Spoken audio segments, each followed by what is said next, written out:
हाँ जी स्टूडेंट्स, बेटा आज हमारे जो टॉपिक होंगे वो क्या होंगे। जो बाकी की दो दो कोलिगेटिव प्रॉपर्टी बच गई थी हमारी, एक तो डिप्रेशन इन फ्रीजिंग पॉइंट और एक है ऑस्मोटिक प्रेशर, उनके बारे में डिस्कस करते हैं। तो सबसे पहला आता है हमारा फ्रीजिंग पॉइंट।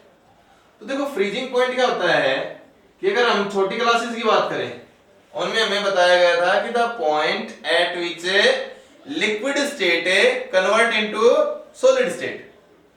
जैसे कि अगर हम पानी का फ्रीजिंग पॉइंट देखते हैं तो पानी का फ्रीजिंग पॉइंट कितना होता है, 0 डिग्री सेल्सियस ना, है ना भाई। इसी टेम्परेचर पे जो पानी होता है वो किस में कन्वर्ट होता है, आइस में कन्वर्ट होता है। तो यहां पर क्या होता है कि जो लिक्विड स्टेट का वेपर प्रेशर है और जो सॉलिड स्टेट का वेपर प्रेशर है वो क्या हो जाता है, इक्विलिब्रियम में आ जाता है। तो यहां पर हम फ्रीजिंग पॉइंट की एक नई जो डेफिनेशन है वो कैसे करेंगे कि एक ऐसा पॉइंट है जहां पर vapour pressure in liquid state is equilibrium with vapour pressure in solid state. यहां तक समझ आ गया? ठीक है। अब बात आती है कि डिप्रेशन का क्या मतलब होता है। डिप्रेशन माने डिक्रीज होना। अब एग्जांपल के रूप में अगर मैं बताऊं तुम्हें कि भी ये मान लो अगर तुम्हारे पास दो लिक्विड हो ए और बी, ए हमने प्योर स्टेट में ले लिया, बी में हमने कुछ सॉलिड चीज ऐड कर दी, तो क्या लगता है कि कौन सी चीज जल्दी आइस में कन्वर्ट होगी? तो तुम क्या दोगे, ए वाली चीज। भाई जो बी है वो पहले आइस में कन्वर्ट क्यों नहीं हो पाया, फिर इसका फ्रीजिंग पॉइंट क्या हो गया, डिक्रीज हो गया ना भाई। ये 0 डिग्री सेल्सियस के ऊपर फ्रीज हो जाया करता था, अब क्या होगा ये और भी कम टेम्परेचर पे फ्रीज होगा। तो इसी चीज का नाम क्या होता है, डिप्रेशन होता है। अब इसको कैसे समझ सकते हो तुम्हें कि देखो इतना तो सब जानते हो तुम कि अगर हम प्योर लिक्विड लेते हैं तो उसका वेपर प्रेशर क्या होता है, ज्यादा होता है, पहले बता रखा तुम्हें। अगर हमने इसके अंदर सॉलिड चीज ऐड कर दी तो इसका वेपर प्रेशर क्या हो जाएगा, कम हो जाएगा, है ना। अगर इसका वेपर प्रेशर कम हो गया सॉल्यूशन का तो सॉलिड स्टेट का भी वेपर प्रेशर क्या हो जाना चाहिए, कम हो जाना चाहिए ना। तो ये वेपर प्रेशर कम कहां पर आएगा, लो टेम्परेचर पे तो आएगा। समझा गया ना कि जब हम लो टेम्परेचर रखेंगे तभी तो वेपर प्रेशर कम आएगा। तो इसका मतलब क्या हो गया, यहां पर हमें टेम्परेचर डिक्रीज करना पड़ेगा ना। तो इसी डिक्रीजमेंट का नाम क्या है, डिप्रेशन इन फ्रीजिंग पॉइंट। एक ग्राफिकली मेथड से और समझा देता हूं। देखो हमने क्या किया, इस तरफ टेम्परेचर ले लिया, थोड़ा सा ध्यान से देखना, इस तरफ हमने ले लिया वेपर प्रेशर। अब यहां पर इतने टेम्परेचर पे कोई चीज क्या थी, लिक्विड स्टेट में थी। यहां पर इस टेम्परेचर पे भाई तुम लिखते हो ना यहां पर 0 10 15 20 25 30 ऐसे टेम्परेचर लिखते हो। मान लो यहां पर 50 है 100 है या 10 है, कितना भी है, उस टेम्परेचर पे ये जो सब्सटेंस है किस स्टेट में है, लिक्विड स्टेट में है, और इसका वेपर प्रेशर है इतना है। अब तुम क्या बताओगे यहां पर कि जी ये प्योर सॉल्वेंट में प्योर लिक्विड है हमारा और उसका वेपर प्रेशर है इतने टेम्परेचर पे इतना है। अब ये लिक्विड स्टेट है, यहां पर आने के बाद किसमें चेंज हो जाती है, सॉलिड स्टेट में जाती है। तो सीधी सी बात है, यहां पर एक ब्रेक सा लग जाता है ना भाई। तुम बोलते ना कि भाई जो टेम्परेचर होता है वो एक टाइम पर सिर्फ एक ही काम कर सकता है, या तो स्टेट चेंज करेगा या मेरे टेम्परेचर बढ़ाएगा जब हम किसी सब्सटेंस को हीट दें। तो यहां पर तुमने क्या देखा कि भाई इतने टेम्परेचर पे लिक्विड स्टेट में था, इसका इतना प्रेशर था, इतने टेम्परेचर पे सॉलिड स्टेट में कन्वर्ट हो गया, ये किस में आ गया भाई, अब सॉलिड स्टेट में आ गया और इसका वेपर प्रेशर हो गया इतना। ठीक है, तुम देख सकते हो आगे। अब अगर तुमने किसी सॉल्वेंट के अंदर कोई चीज ऐड कर दी तो उसका वेपर प्रेशर क्या हो गया, डिक्रीज हो गया होगा। मतलब इस लिक्विड से, इस प्योर सॉल्वेंट से उसका वेपर प्रेशर क्या होगा, कम ही होगा, है ना। तो यहां पर तो तुम देखते हो ना कि जी टेंजेंट डाल के, तो यहां पर जो तुम्हें ये डिफरेंस दिखा ना, उसी डिफरेंस का नाम है डिप्रेशन इन फ्रीजिंग पॉइंट। आगे बात सुनने, ठीक है। तो यहां पर तुम सीधे सीधे बोल देना कि जी हम जब नॉन वोलेटाइल सॉलिड या सोल्यूट बोल दो, जब हम नॉन वोलेटाइल सॉल्यूट किसी लिक्विड के अंदर ऐड करते हैं तो उसका फ्रीजिंग पॉइंट डिक्रीज हो जाता है, इसी को बोलते हैं डिप्रेशन इन फ्रीजिंग पॉइंट। क्योंकि नॉन वोलेटाइल सॉल्यूट मिलाने पर उसका वेपर प्रेशर कम हो जाता है और ये जो सॉल्यूशन है वो फ्रीज होके सॉलिड स्टेट में कब कन्वर्ट होगा, जब सॉलिड का वेपर प्रेशर इसके इक्विलिब्रियम में आ जाए। अब नॉन वोलेटाइल चीज मिलाने पर इसका वेपर प्रेशर कम हो गया, तो इसका वेपर प्रेशर कम करने के लिए हमें क्या करना पड़ेगा, टेम्परेचर कम करना पड़ेगा। तो इसी का क्या नाम हो गया, डिप्रेशन इन फ्रीजिंग। अब बात आती है कि भाई जो बर्फ है वो 0 डिग्री सेल्सियस पे बन जाती है, कहने का मतलब है पानी का फ्रीजिंग पॉइंट कितना है अपना 0 डिग्री सेल्सियस। अब नॉन वोलेटाइल चीज मिलाने पर ये फ्रीज होता है मान लो -10 डिग्री सेल्सियस के ऊपर, तो डिक्रीजमेंट कितना हो गया 10 का ना। कैसे निकाला तुमने, जी delta TF is equal to जितना प्योर सॉल्वेंट का फ्रीजिंग पॉइंट था और माइनस में जितना सॉल्यूशन का फ्रीजिंग पॉइंट है, टी नॉट एफ माइनस में टीएफ। आगे बात सुनने। अब जैसे हमने बॉइलिंग पॉइंट के अंदर बताया था कि जो डिक्रीजमेंट है वो किसके ऊपर डिपेंड कर रहा है, कंसंट्रेशन के ऊपर, मतलब है मोलालिटी के ऊपर। अब प्रोपोर्शनल साइन को हटाएंगे तो कोई ना कोई क्या आएगा, कांस्टेंट आएगा। ये होता है मोलर डिप्रेशन कांस्टेंट, ठीक है। और किसी भी कांस्टेंट को डिफाइन करते हैं तो उसका सिर्फ एक ही तरीका कि उसके साथ जो टर्म है ना उसकी वैल्यू क्या ले लो, 1 ले लो। कि जब किसी सॉल्यूशन की मोलालिटी 1 हो तो कितना डिक्रीजमेंट हुआ फ्रीजिंग पॉइंट में, is called molar depression constant. इसकी यूनिट भी सेम ही आएगी जैसे मोलर एलिवेशन कांस्टेंट की आई थी। कैसे, यहां पर हमने केएफ की यूनिट निकाल ली हुई, तो is equal to delta TF मतलब डिफरेंस इन टेम्परेचर। टेम्परेचर को हम किसी में मेजर करते हैं, केल्विन में, अपॉन है ये इस तरफ जाए क्या हो जाएगा, डिवाइड में। तो मोलालिटी की यूनिट क्या होती है, मोल पर केजी। ये ऊपर जाएंगे क्या हो जाएगा, केल्विन मोल इनवर्स केजी, इसकी यूनिट हो जाएगी। आगे बात सुनने, ठीक है। सेम उसी तरीके से डेरिवेशन करते हैं जैसे हमने एलिवेशन इन बॉइलिंग पॉइंट में किया था, ठीक है। अब क्या है कि इनका थोड़ा सा नाम भी याद रखना पड़ता है, किसको मोलर डिप्रेशन कांस्टेंट के साथ साथ क्रायोस्कोपिक कांस्टेंट ही बोल देते हैं, ठीक है।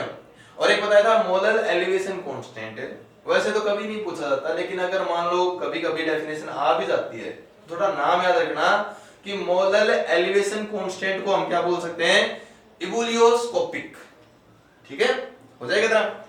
अब इसके ऊपर न्यूमेरिकल का तरीका सेम है बिल्कुल, कि भाई हम 10 ग्राम सब्सटेंस ऐड कर रहे हैं, क्या सब्सटेंस ऐड कर रहे हैं हमें नहीं पता, लेकिन उसके कारण डिप्रेशन इन फ्रीजिंग पॉइंट मतलब डेल्टा टीएफ की वैल्यू दे दी इन्होंने 0.1 केल्विन।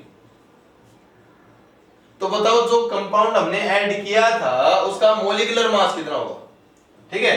अगले वाले ने बता रखा कि 1 केजी सॉल्वेंट में ऐड कर रहे हैं, 1 केजी में 10 ग्राम सब्सटेंस ऐड करने पर उसका डिप्रेशन इन फ्रीजिंग पॉइंट कितना हो गया, 0.1 केल्विन।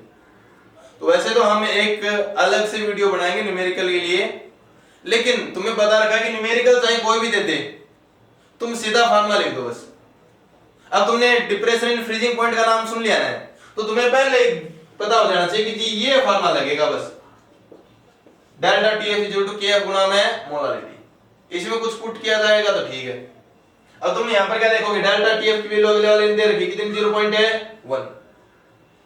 रही बात है केएफ की, तो या तो वो केएफ की वैल्यू देगा आपको, अदरवाइज वाटर के लिए याद रख लेना कितनी होती है, 1.8। आगे सुनिए। रही बात मोलालिटी की, तो मोलालिटी क्या होती है, number of moles of solute upon mass of solvent in KG. ये तो 1 है, 1 से डिवाइड करो चाहे ना करो, समझ गए। यहां से क्या निकल जाएंगे, नंबर ऑफ मोल्स निकल जाएंगे। नंबर ऑफ मोल्स निकलने के बाद है ये किसके बराबर होता है, given mass upon molecular mass. यहाँ पर गिवन मास की वैल्यू 10 दे रखी है, निकाल लोगे। ठीक है, अब बात आती है कि इसकी क्या क्या एप्लीकेशन है, क्या क्या यूजेस है। तो पहला यूज तो ये है कि ये ज्यादातर इस मेथड को कहां पर यूज करते हैं हमें, जहां पर बहुत ज्यादा ठंड होती है, जहां पर बर्फ पड़ती है, तो वहां पर क्या कर देते हैं, जो गाड़ियों के अंदर है जो पेट्रोल होता है उसके अंदर कोई ऐसा नॉन वोलेटाइल सॉल्यूट ऐड करते हैं जिसके कारण उसमें पेट्रोल और डीजल फ्रीज ना हो। ठीक है, दूसरी बात है जहां पर बर्फ पड़ती है वहां पर जो लोग होते हैं वो क्या करते हैं, सड़कों के ऊपर नमक छिड़क देते हैं। क्यों छिड़क देते हैं, क्योंकि उससे कारण क्या होता है, पानी का फ्रीजिंग पॉइंट डिक्रीज हो जाता है। अब इतना टेम्परेचर लो जाएगा नहीं तो वहां से क्या जाएगी, बर्फ पिघल जाएगी, मतलब सड़कें साफ हो जाती हैं। ठीक है, अब यहां पर इतना होने के बाद हमारा तो अगले वाली बस्ती है, यहाँ पर अगर पूछता है ना कोई कि क्या ये कोलिगेटिव प्रॉपर्टी है, हाँ जी कोलिगेटिव प्रॉपर्टी है, क्योंकि इसमें क्या आ गई, मोलालिटी आ गई। मोलालिटी क्या होती है, number of moles of solute upon mass of solvent in KG, और जो नंबर ऑफ मोल्स के ऊपर डिपेंड करे इसको क्या बोलते हैं हमें, कोलिगेटिव प्रॉपर्टी। मॉलिक्यूलर मास कैसे निकालेंगे, न्यूमेरिकल के हाथ से बता दिया, कर लोगे इतना। इससे अगले वाली जो प्रॉपर्टी है वो है हमारी ऑस्मोटिक प्रेशर। तो ऑस्मोटिक प्रेशर क्या होता है, ऑस्मोसिस के कारण लगने वाला pressure is called osmotic pressure. अब बात आती है कि जी ऑस्मोसिस क्या होता है। तो आपने किशमिश देखी होगी, अगर हम उस किशमिश को पानी में डाल देते हैं तो किशमिश क्या होती है, स्वेल कर जाती है, फूल जाती है। इसी प्रोसेस का नाम है ऑस्मोसिस, समझा गया ना। तो यहां पर तुम क्या देखते हो कि जी अगर हम पानी के अंदर किशमिश डालते हैं तो तुम उसको कभी खा के देखा हो तो उसमें क्या होता है, टेस्ट जो उसका होता है उसका कैसा होता है, स्वीट, मतलब इसके अंदर सॉल्यूट की अमाउंट बहुत ज्यादा है। ठीक है, बाहर तुमने क्या ले लिया, वाटर ले लिया, इसका मतलब है अंदर कंसंट्रेशन क्या है, ज्यादा है, बाहर कंसंट्रेशन क्या है, कम है। और ये फुल्ली क्यों, स्वेल क्यों की, क्योंकि इसके अंदर क्या हो गया, पानी घुस गया, है ना। तो कम कंसंट्रेशन से ज्यादा कंसंट्रेशन की तरफ सॉल्वेंट पार्टिकल का मूवमेंट इज कॉल्ड ऑस्मोसिस। आगे डेफिनेशन सुनिए, the movement of a solvent particle from lower concentration to higher concentration through a semi permeable membrane. ये बात बोल देना, ये जो ऊपर वाली जो लेयर होती है ना इसको बोलते हैं सेमी परमेबल मेम्ब्रेन। क्योंकि क्या होता है कि जब इसके अंदर पानी घुस जाता है ना तो इसकी जो स्वीटनेस है वो क्या हो गई, थोड़ी सी कम हो गई ना। तुम देख रहे हो कि जिसके अंदर तो सॉल्यूट डिसॉल्व हो रहा है, एक ये अलग प्रोसेस है, डिसोल्यूशन डिसोसिएशन अलग चीज होती है, ओस्मोसिस अलग चीज है। तुम्हें इनके बीच में डिफरेंस करके दिखा दूं। मान लो आपके पास कोई पूछ भी ले कि जी ओस्मोसिस के अंदर और डिसोल्यूशन के अंदर क्या डिफरेंस है, तो आप क्या बताओगे, ओस्मोसिस में क्या होता है भाई, सॉल्वेंट पार्टिकल का मूवमेंट होता है from a low concentration to high concentration through a semi permeable membrane. Dissolution मतलब डिसोसिएशन का मतलब क्या होता है कि अगर मान लो हमें किसी भी लिक्विड के अंदर सॉलिड चीज ऐड कर दे, नमक ऐड कर दिया, चीनी ऐड कर दी, तो डिसोसिएट हो के क्या होता है, उस सारे लिक्विड के अंदर डिसॉल्व हो जाता है ना। तो भाई यहां पर क्या बोल दोगे कि सॉलिड पार्ट का डिसोसिएट हो के पूरे लिक्विड के अंदर मिक्स होना इज कॉल्ड डिसोल्यूशन। याद तक समझ में आ गया। दूसरी बात यहां पर क्या देखोगे कि हम इस ओस्मोसिस को स्टॉप कर सकते हैं, रिवर्स कर सकते हैं। मान लो उस किशमिश के अंदर पानी घुस गया, अगर उसको हम वापिस से दबा दें तो पानी क्या हो जाएगा, बाहर निकल जाएगा ना। या फिर उस किशमिश को दबाए रखें और पानी में डाले रखें तो किशमिश नहीं भूलती ना। इसका मतलब है इसको हम स्टॉप भी कर सकते हैं, इसको हम रिवर्स भी कर सकते हैं। लेकिन यहां पर अगर शुगर डिसॉल्व हो गई, साल्ट डिसॉल्व हो गया पानी के अंदर, तो उसको रिवर्स नहीं कर सकते। रिवर्स तो छोड़ो, स्टॉप ही नहीं कर सकते। आगे बात सुनिए, इसमें सेमी परमेबल मेम्ब्रेन की रिक्वायरमेंट पड़ती है, इसके अंदर नहीं पड़ती। इसमें सोलवेंट पार्टिकल का मूवमेंट होता है from low concentration to high. यहां पर ये नहीं कि भाई ऊपर वाला पानी नीचे ज्यादा आ गया यहां पर मीठा होता है ना, यहां पर सोल्यूट पार्टिकल डिसोसिएट हो गए इस पूरे मिक्सर के अंदर क्या हो जाते हैं, डिस्ट्रीब्यूट हो जाते हैं ना, मतलब इसके अंदर सोल्यूट पार्टिकल का मूवमेंट होता है from higher concentration to lower concentration. बोलो समझ आ गया, पक्की बात है। अब यहां पर तुमने ये तो देख लिया कि ठीक है जो ऑस्मोसिस तो पता चल गया, लेकिन ऑस्मोटिक प्रेशर की हम डेफिनेशन दें क्या भाई? एक तो सीधा सीधा मैंने बता दिया भाई, pressure due to osmosis is called osmotic pressure. निकालेंगे कैसे इसको और इसकी रियल डेफिनेशन क्या बनाएंगे? तो देखो, एक बर्कले एंड हार्टले मेथड आया, उस तरीके से हम ऑस्मोटिक प्रेशर को निकाल पाते हैं। क्योंकि अगर मान लो तुम्हें पहले सिंपल मेथड लगाते थे, पहले सिंपल मेथड कैसे आया था बता दूं तुम्हें, यहां पर हमने एसपीएम लगा दी, सेमी परमेबल मेम्ब्रेन तो समझते होगे, बिल्कुल पतली सी लेयर जिसमें सिर्फ और सिर्फ सॉल्वेंट के पार्टिकल पास हो सकते हैं। ये हमारी जो स्किन है वो एसपीएम का ही काम कर रही है, ठीक है। छोटी क्लास में आपने पढ़ा होगा कि ये दो टाइप की होती है, एक तो नेचुरल है और एक है आर्टिफिशियल। नेचुरल में क्या देखते हो, हमारी स्किन हो गई, या फिर तुमने ओनियन को छील कर देखा, उसके अंदर एक सफेद सी लेयर होती है ना, वो क्या है, एसपीएम है। अगर आर्टिफिशियल की बात करें तो बिल्कुल पतला सा आप क्या ले लेते हैं, फिल्टर पेपर ले लेते हैं, और उस फिल्टर पेपर में जो होल की साइज है वो बिल्कुल क्या कर देते हैं, छोटी कर देते हैं, तो फिल्टर पेपर किसमें कन्वर्ट हो जाता है, हमारा एसपीएम में। आगे बात सुनने, ठीक है। अब बात आती है कि ये जो सेमी परमेबल मेम्ब्रेन है वो बहुत पतली सी लेयर होती है, और तुमने यहां पर क्या कर दिया, एक तरफ सॉल्वेंट ले लिया, एक तरफ हमने सॉल्यूशन ले लिया, तो क्या होगा, तुम सीधे सीधे बोलोगे कि अकेला सॉल्वेंट है तो यहां पर तो कंसंट्रेशन कम होगी, सॉल्यूशन है तो यहां पर कंसंट्रेशन क्या होगी, ज्यादा होगी। तो ऑस्मोसिस के अंदर होता क्या है, जी सॉल्वेंट पार्टिकल का मूवमेंट होगा, मूवमेंट होगा तो इसका लेवल क्या हो जाएगा, राइज हो जाएगा, इंक्रीज हो जाएगा ना।